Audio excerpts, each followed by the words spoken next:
Now that we have our can modeled inside of Maya and textured in Photoshop, let's go ahead and apply that texture to our can. I'm going to right click and assign a new material. And I'm going to go ahead and select Lambert. And I'm going to right click on our object and go to Material Attributes. Now, if you don't see it pop up right away, you might have to decompress your attribute arrow to the side. If you go through the stack here, you can finally get to your Lambert 5, which is the new material. Or you can right click and go down to Material Attributes. It'll take you directly to your material. I'm going to go ahead and name this popcan texture.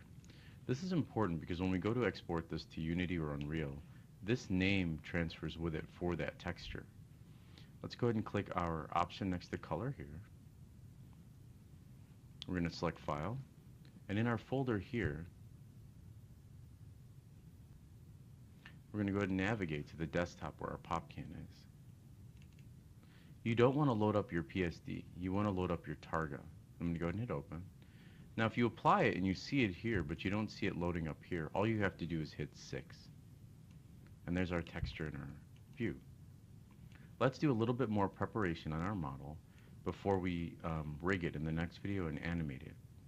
So what I'm going to do is I want to evenly add a few more cuts in my popcan. The reason is when you go to animate this, you use a joint-based system, and the more cuts you have, the less rigid the animation is going to look. So for example, if I shift right click and I insert a loop here, now like I said before, you can snap more loops just by holding shift. If that doesn't work for you, we'll do these settings in another video.